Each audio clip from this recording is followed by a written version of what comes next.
அனைவருக்குமே வணக்கம். சற்று முன் கிடைத்திருக்கக்கூடிய ஒரு மிக மிக முக்கியமான செய்தி ஒன்று வெளியாகியுள்ளது. சற்று முன் திமுகவில் டெபாசிட்டை இழந்த அமைச்சர்கள், இது மாதிரி வந்து பார்த்திங்கன்னா செய்திகள் வந்து வெளியாக இருக்குது.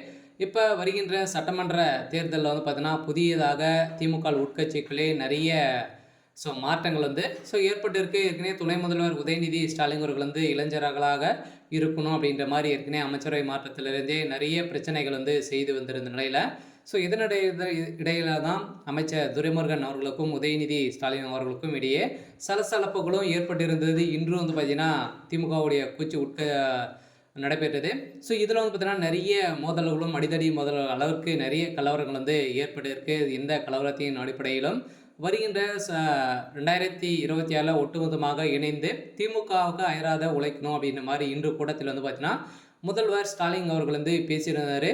இதன் நிலையில் தான் வருகின்ற சட்டமன்ற தேர்தலில் திமுக சேர்ந்த மூத்த அமைச்சர்களாக வந்து பார்த்திங்கன்னா டெபாசிட்டை வந்து இழந்த அமைச்சர்களாக அறிவிப்பு போகிறதாக உதயநிதி ஸ்டாலின் அவர்கள் வந்து பார்த்தீங்கன்னா இப்போ வெளியிட்டிருக்காரு. எந்த நிலையில் தான் திமுகவில் சலசலப்புகள் வந்து ஏற்பட்டு இருக்குது. இதை பற்றி இந்த வீடியோவில் நம்ம முழுமையாக பார்க்கலாம்.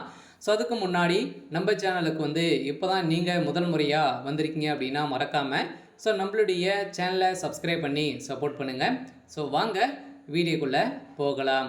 வந்து பார்த்தீங்கன்னா ஏற்கனவே திமுகவுடைய நிறைய பிரச்சனைகள், நிறைய நெருக்கடி வந்து திமுகவுடைய தலைமையகத்துக்கு வந்திருக்கக்கூடிய நிலையில் பாஜகவில் வந்து பார்த்தீங்கன்னா திமுகவுடைய ஆட்சியே வந்து கலைக்கக்கூடிய சலருக்கு அவங்க கையில் தான் வந்து இருக்குது. இருந்தாலுமே இப்போ வருகின்ற சட்டமன்ற தேர்தலில் வந்து பார்த்திங்கன்னா திமுக பலம் வாய்ந்த ஒரு கூட்டணியாக தான் வைத்திருக்கு.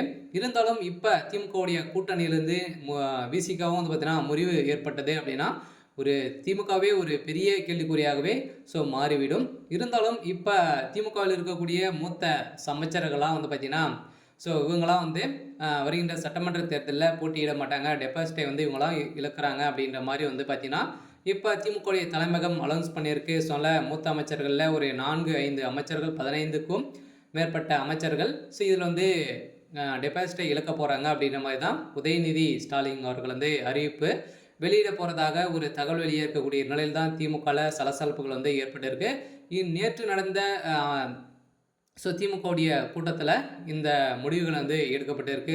அமைச்சர் துரைமுருகன் அவர்களுக்கும் மூத்த அமைச்சர்களுக்கெல்லாம் பார்த்தீங்கன்னா சுருன்னு போவார். அங்கே வந்து ஒரு மிகப்பெரிய பேச்சுவார்த்தையாக திமுகவுக்கிடையே சலசலப்புகள் வந்து ஏற்பட்டிருக்கு. இருந்தாலுமே யார் வருகின்ற சட்டமன்ற தேர்தலில் யாரெல்லாம் டெபாசிட்டை வந்து இழந்த அமைச்சர்களாக இருக்க போகிறாங்க அப்படின்றது தான். இருந்தாலுமே கன்ஃபார்மாக மூத்த அமைச்சர்கள் அமைச்சர் பொன்முடி, அமைச்சர் துரைமுருகன், KN நேரு இவங்களாம் வந்து பார்த்தீங்கன்னா இழக்கிறதுக்கான அதிகப்படியான வாய்ப்புகள் வந்து இருக்குது.